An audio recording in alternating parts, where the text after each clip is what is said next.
반갑습니다. 하나님께서 여러분의 마음을 위로하시고 치유하시고 살려주시고 붙들어주시고 인도해 주시기를 진심으로 축복합니다. 제가 오늘 하고 싶은 것은 뭘 가르치겠다는 생각을 내려놨어요. 그리고 사실은 제가 고민해 오던 거를 조금 함께 나누면 좋겠다. 혹시 여러분 중에 공감할 수 있는 분들이 있으면 좋겠다. 그런 생각을 했어요. 주제는 은혜와 양심이라는 주제입니다. 우리 양 목사님께서 저를 부르셨을 때 제가 물어봤어요. 여러분 청중이 여러분 중에 교회 다니는 분들이 얼마나 되고 또 기독교를 전혀 모르는 분이 얼마나 되느냐 그랬는데 교회 다니는 분들이 한 30, 제가 나가면 안 되네. 이렇게 걸어 다니면 가끔 화면 밖으로 나가더라고요. 제가 없어져요. 그래서 그냥 여기 있는 게 낫겠네. 괜찮아요? 그 30%는 교회를 다니고 나머지 한 70%는 교회 다니지 않는다. 그런 얘기를 들었어요.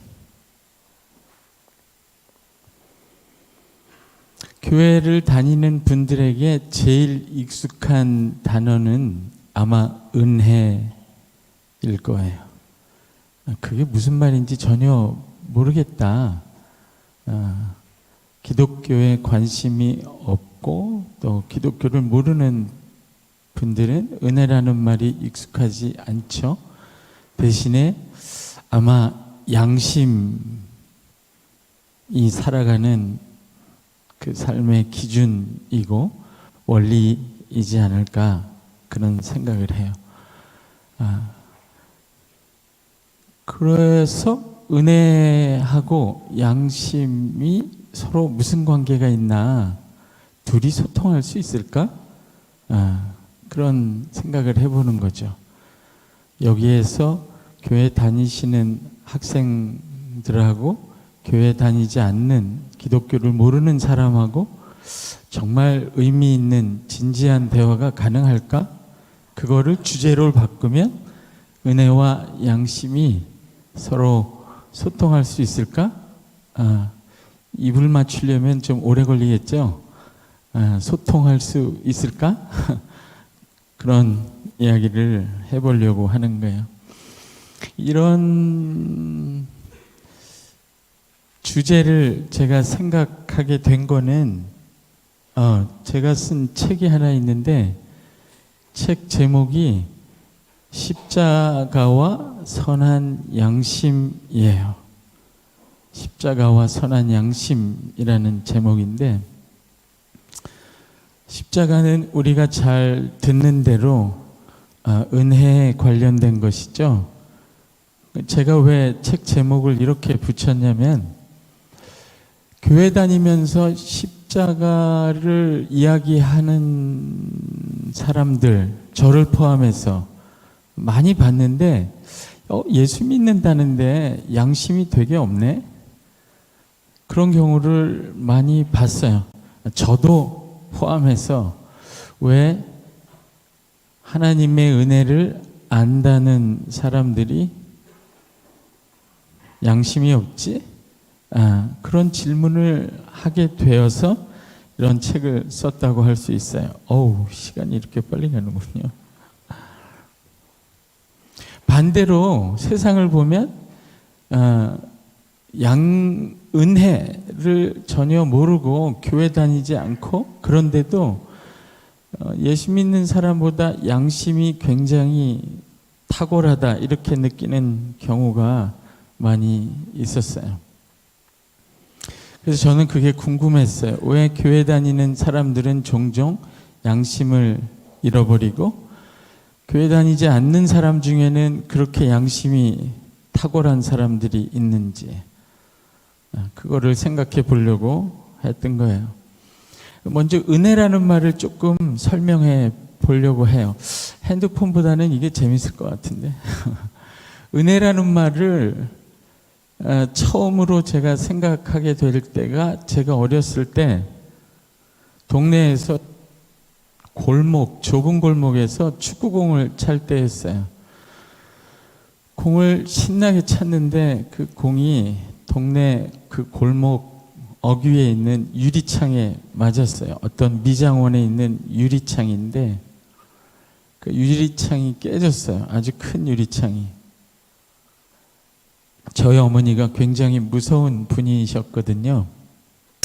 그래서 나는 이제 죽었구나. 그래서 친구들한테 먼저 작별 인사를 했어요. 12살쯤이었는데 얘들아 나는 먼저 간다.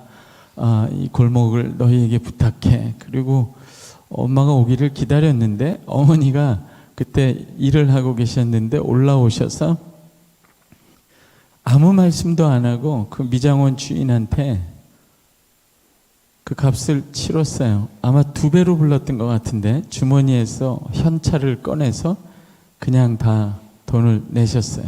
그리고 제 손을 잡고 집으로 걸어갑니다. 도살장에 끌려가는 어린 양이 이제 죽었다.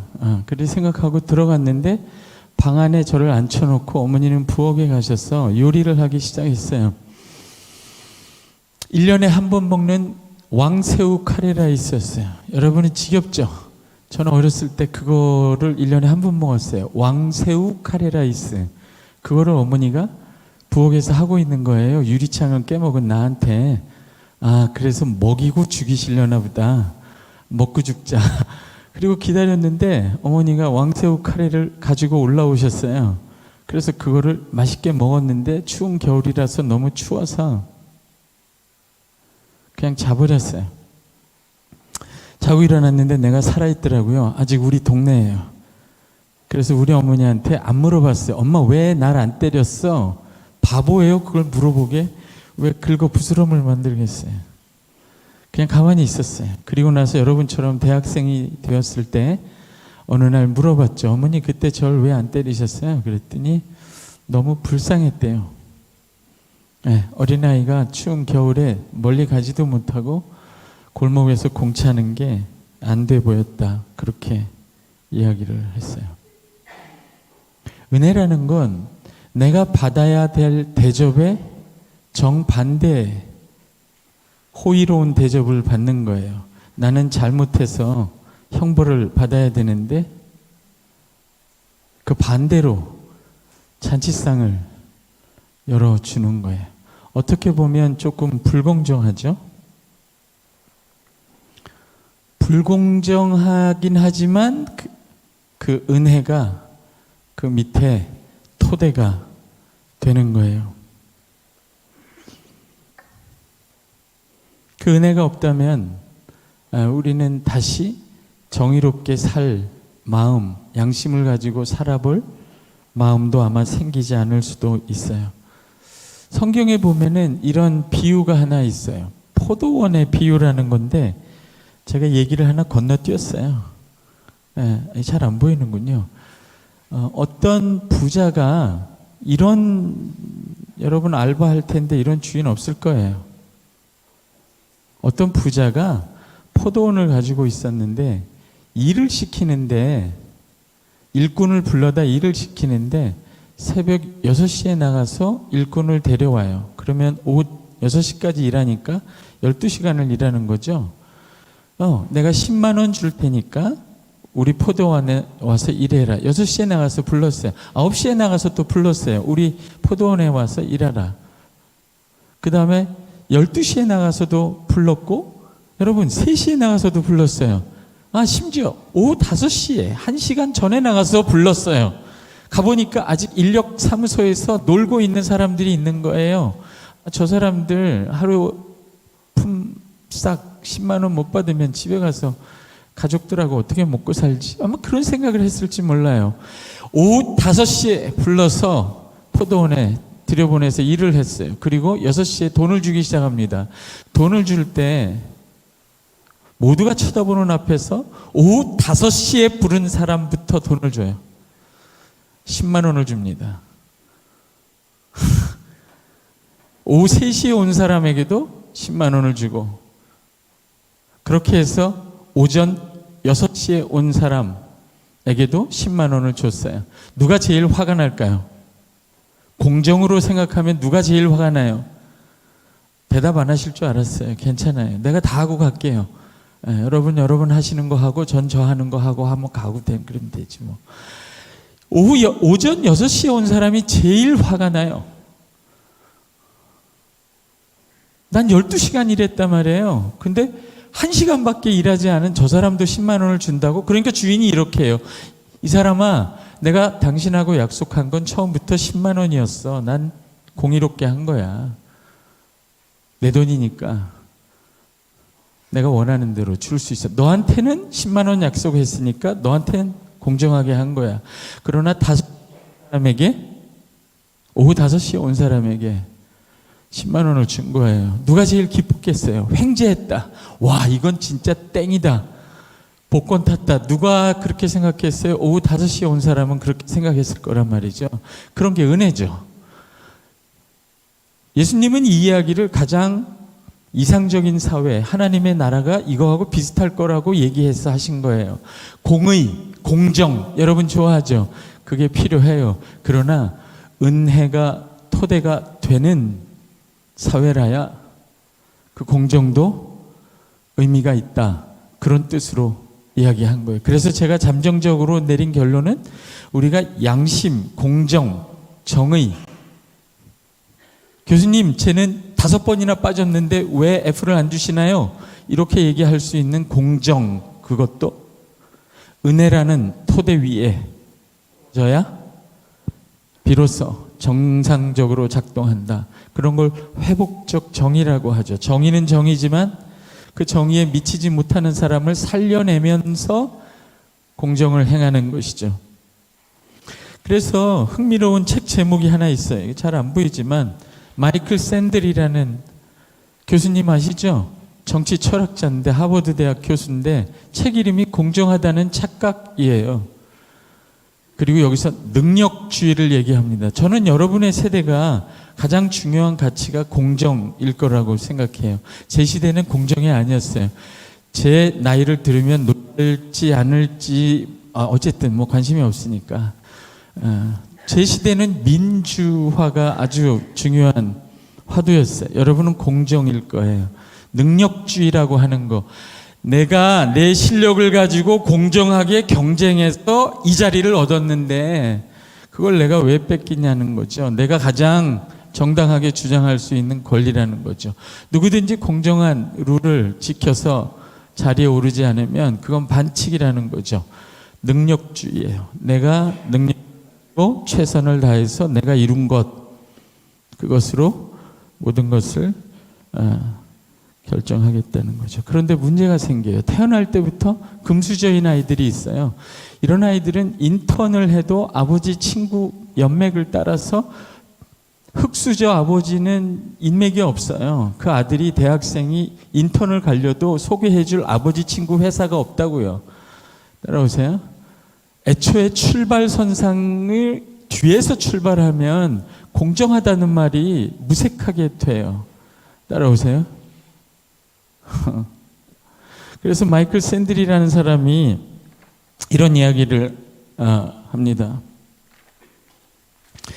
능력주의적 인재 선별은 우리의 성공은 오로지 우리가 이룬 것이라고 가르쳤고 그만큼 우리는 서로에게 빚지고 있다는 느낌을 잃게 되었다.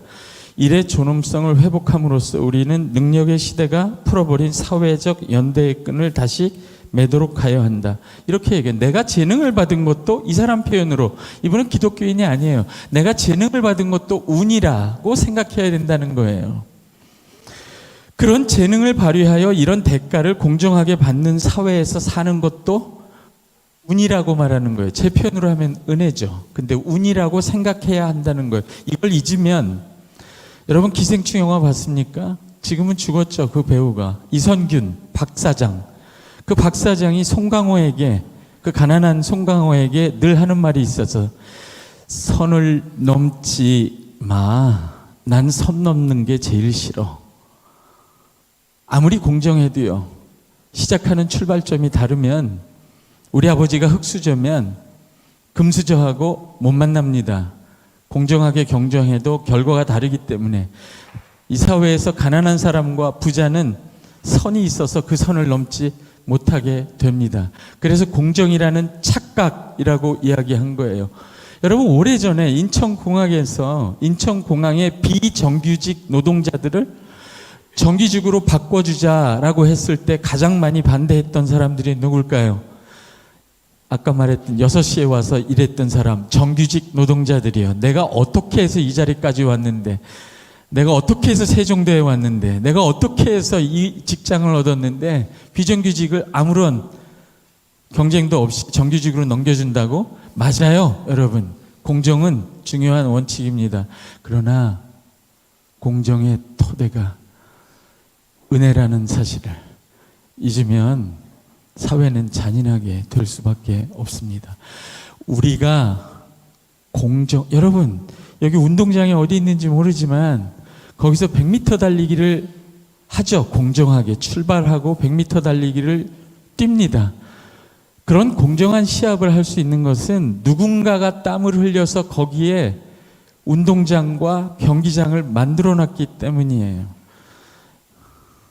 저와 여러분이 이 사회에서 공정한 경쟁을 할 수 있는 이유는 불공정한 시대에 자기를 희생하며 이 공정한 사회를 만들기 위해서 피땀 흘린 여러분의 아버지, 어머니, 앞세대가 있었기 때문이에요.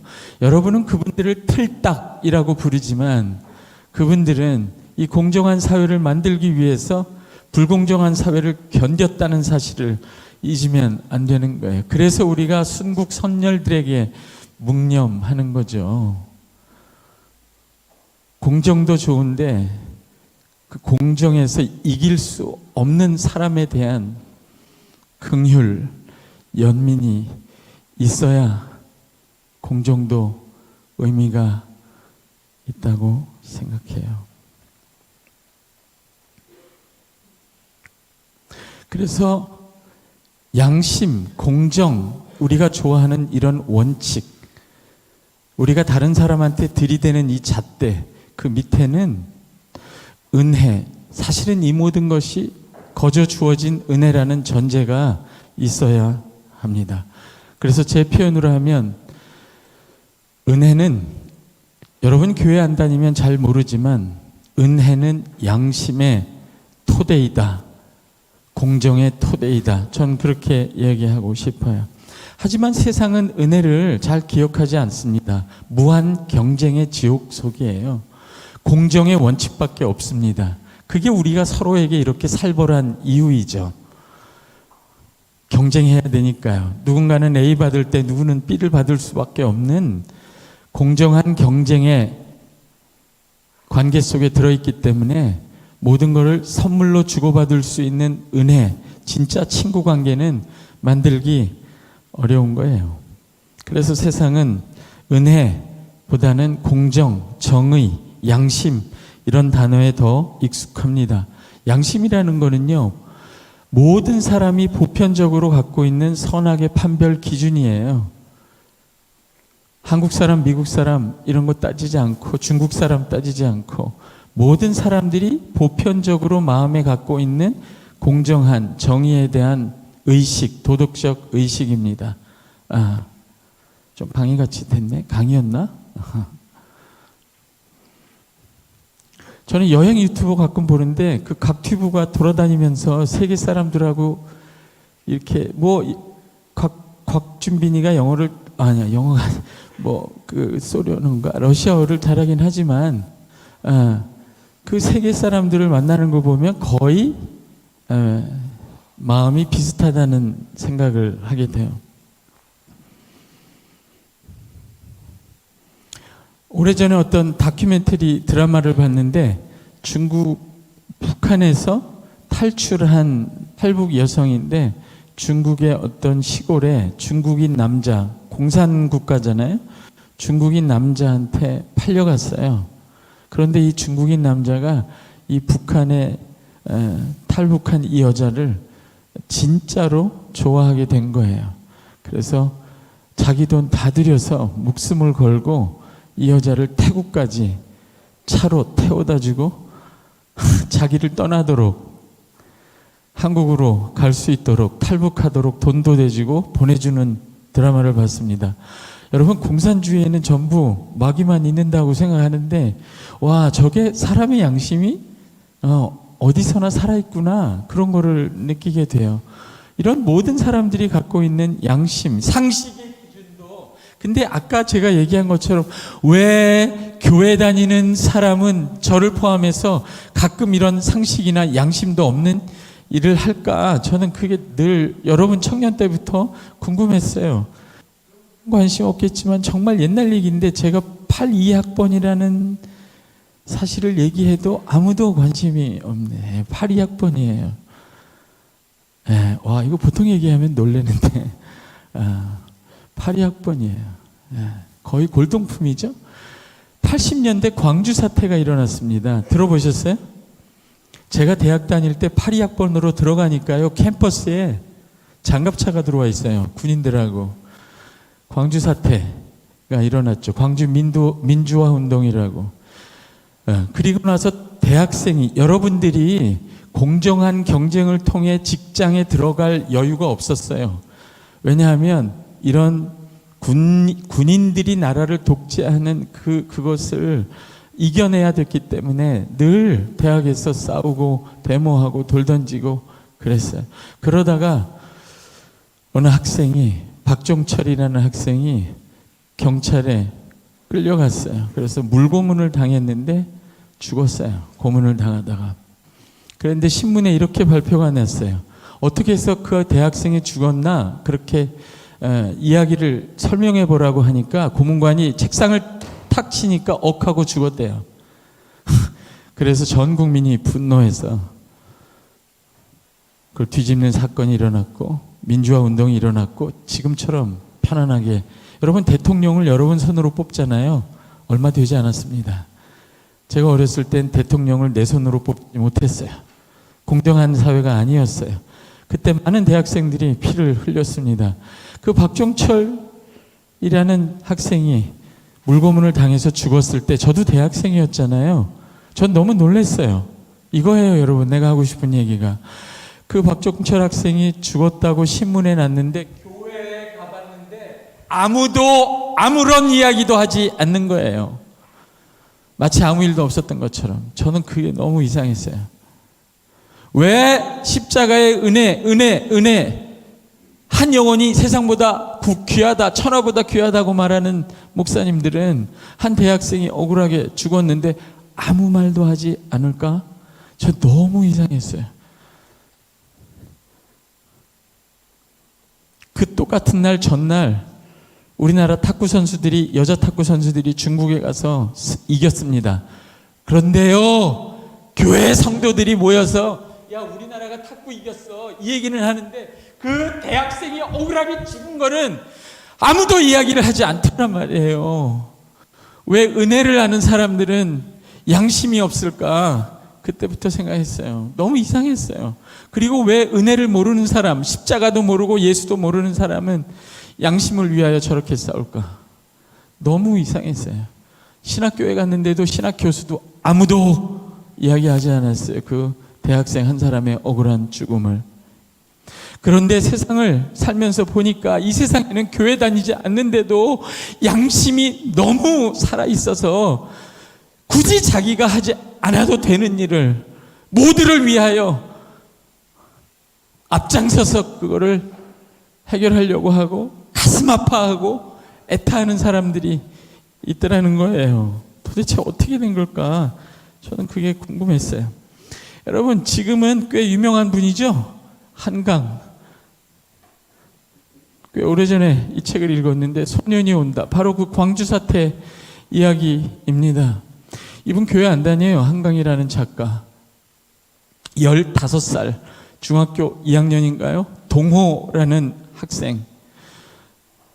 전남도청에서, 광주에 있는 전남도청에서 고등학생 청소년들이 소총을 들고 광주를 지켰어요. 군인들이 나타나 들한테 총을 쏘고 아버지 어머니에게 총을 쏘는 것을 이해할 수가 없었어요. 대한민국이 내 나라인데 왜 이렇게 됐지? 이렇게 해요. 그들은 애국가를 부르며 군인들, 대한민국 군인하고 맞서 싸워야 되는 기가 막힌 상황에 들어갔어요. 그 놀라운 이야기를 하는데요. 그들이 예수 믿든 안 믿든 시체들이 길거리에 질비한데요. 저 같으면 도망갔을 거예요. 에이, 어디 가서 숨어 있다 끝나면 나타나자. 그 시체들이 질비한데 사람들이 하나도 도망가지 않고 중학생, 고등학생까지 나와서 헌혈을 합니다. 그리고 아주머니들은 김밥을 말아서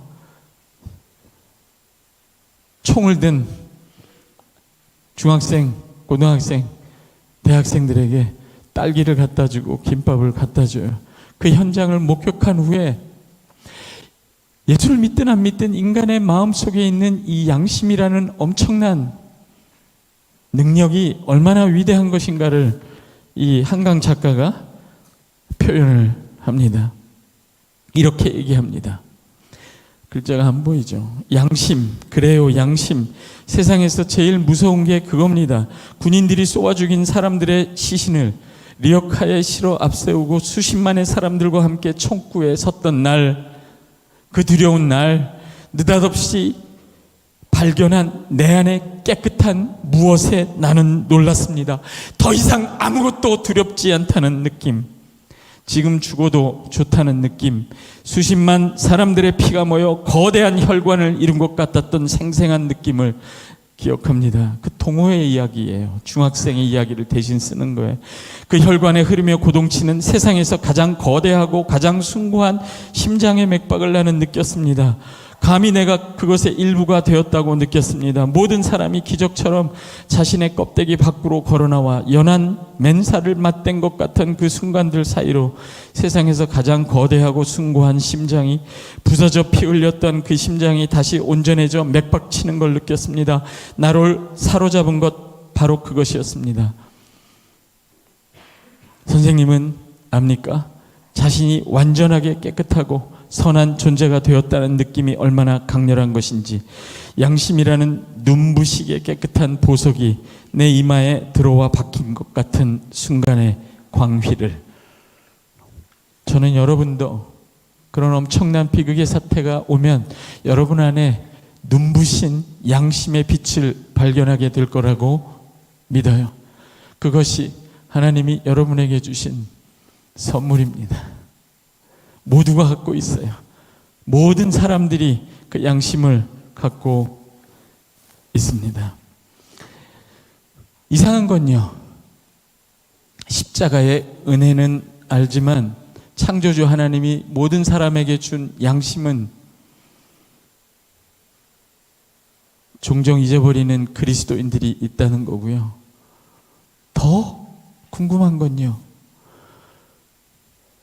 그 양심을 주신 하나님이 그 아들을 보내셔서 우리에게 은혜를 베푸셨는데, 그거는 모르지만 그 양심은 너무나 아름답게 붙들고 사는 사람들이 있다는 거예요. 저는 가끔 그런 생각을 해요. 그런 빛나는 양심을 가지고 사는 사람들이 정말 지옥에 가게 될까? 저는 그 답을 얘기하려고 하는 게 아니에요. 그 양심도 하나님이 주신 선물이라고 얘기하고 싶은 거예요. 그러니까 양심이 모든 사람들이 갖고 있는 이유가 여기에 있어요. 함께 모두가 알고 있는 마음입니다. 그러면 예수를 믿든 안 믿든 모든 사람들이 함께 이 양심을 갖고 있는 거, 함께 아는 마음은 어디서 온 것인가요? 제 표현으로 하면 창조주 하나님이 모든 사람에게 주신 것이죠. 그런데 성경에서 말하는 은혜는 하나님을 믿는 사람과 함께, 믿는 사람들이 하나님과 함께 알게 된 새로운 마음인 거예요. 예. 그러니까 은혜도, 제 말은 은혜도 함께 아는 마음, 양심도 함께 아는 마음이라는 뜻입니다. 은혜라는 것은 그러니까 양심의 일종이에요. 양심의 하나, 함께 아는 거니까 하나님과 함께 알게 된 새로운 마음이라는 말이에요. 그래서 제가 하고 싶은 이야기는 은혜는 양심의 토대이고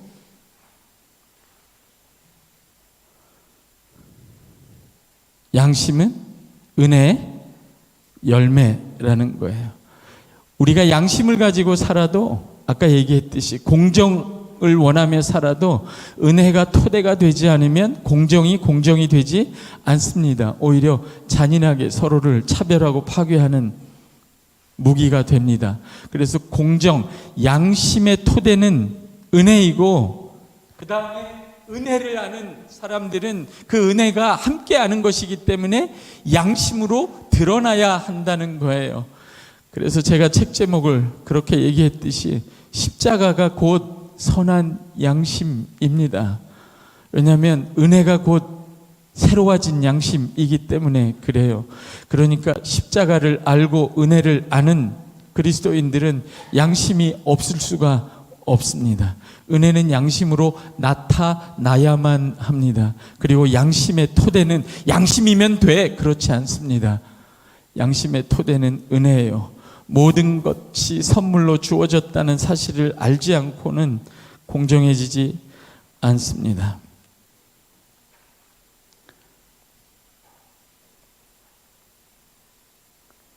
네, 여기 나오죠? 이거 안 보여요. 여러분 스카이캐슬이라는 유명한 드라마 아시죠? 거기 보면 검사 아버지가 쌍둥이 아들에게 선물합니다. 아버지가 아들에게 선물하는데 선물이 피라미드 모형이에요. 잔인하죠? 그 피라미드 모형을 거실에다 세워놓고 이렇게 얘기합니다. 검사 아버지가 쌍둥이 아들에게 피라미드의 중상층을 지적하면서 여기까지는 내가 올라왔으니까 너희를 끌어올렸으니까 그 다음부터는 꼭대기까지는 네가 가야 돼. 여러분 피라미드 같은 사회를 원하세요? 공정이 전부인 사회, 능력주의, 경쟁에서 올라가는 사람만 피라미드의 꼭대기에 올라갈 수 있는 공정한 사회를 원하세요?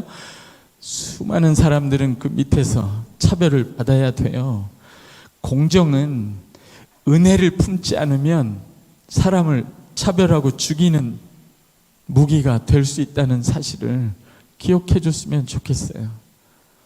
옆에 있는 친구는 내가 공정하게 경쟁해서 이기면 되는 친구가 아니에요.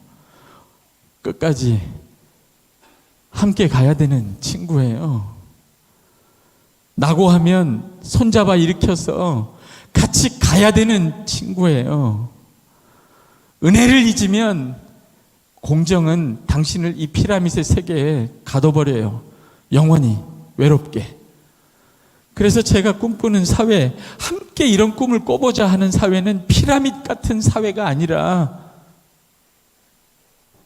이 사회를 원래부터 떠받치고 있는 수없이 이 사회를 만들어낸 수많은 사람들의 희생과 은혜를 기억하며 뼈를 갈아서 나를 대학에 보낸 아버지, 엄마, 할머니, 할아버지의 사랑과 은혜를 기억하며 이런 에덴 동산 같은 사회가 되면 정말 좋겠다고 나는 생각해요. 무한 경쟁 속에서 소수만 탑에 올라가는 피라미드 같은 사회를 여러분이 꿈꾸지 말고 공정만이 아니라 은혜 안에서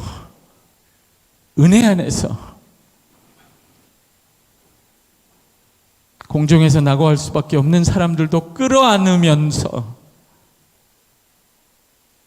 여러분 처음부터 민들레로 태어난 사람은요 아무리 경쟁하고 공정하게 싸워도 장미가 되지 않습니다.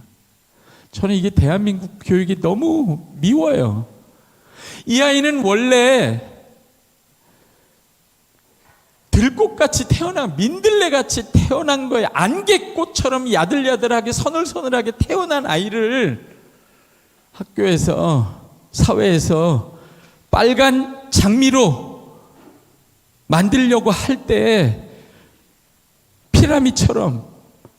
수능이 뭐예요, 여러분? 우리가 보는 시험들, 능력주의에서 요구하는 게 뭐예요? 이렇게 여기가 동산이라면 전부 다양한 꽃이에요. 나라는 꽃은 다른 사람하고 다른 꽃입니다. 내가 안개꽃이면 저 사람은 백합이고 저 사람은 장미예요. 그런데 모두에게 장미가 되라고 요구할 수는 없는 거예요. 그러면 어떻게 돼요?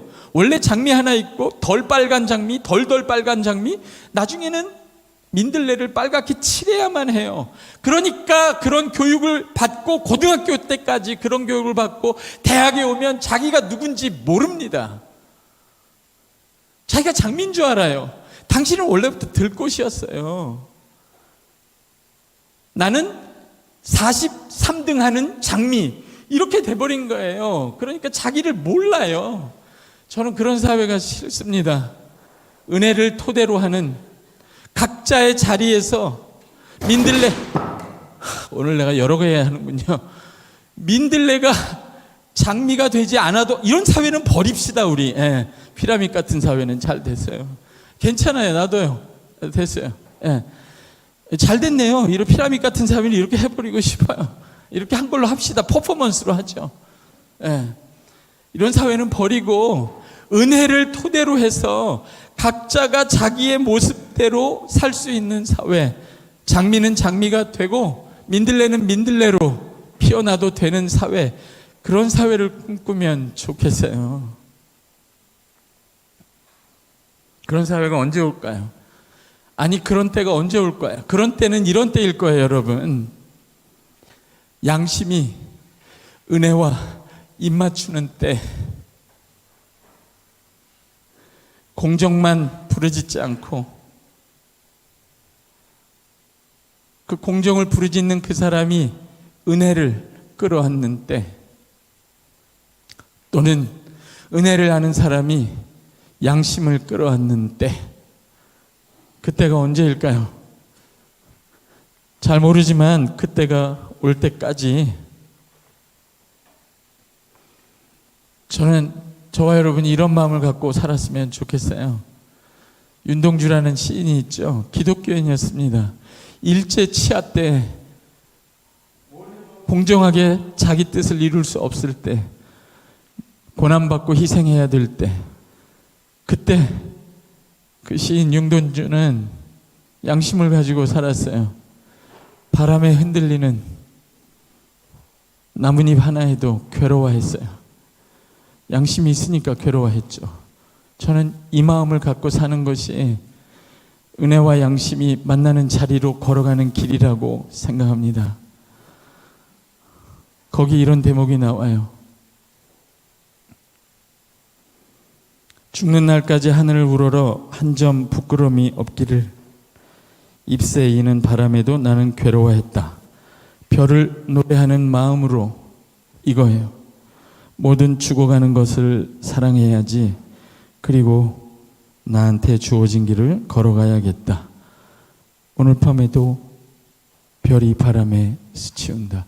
모든 죽어가는 것들을 사랑해야지. 저는 거기에 은혜도 있고 빛나는 양심도 있다고 생각합니다. 여러분, 주변을 돌아보세요. 모든 죽어가는 것들을 사랑해야지. 거기에, 그 마음에 우리가 다 함께 자기 모습으로 행복하게 피어나는 세상, 그런 세상을 만들 수 있는 은혜와 양심이 만나는 그 자리가 있다고 생각합니다. 그런 세상에서 여러분과 마주치기를 진심으로 소원합니다. 끝까지 들어줘서 고마워요. 감사합니다.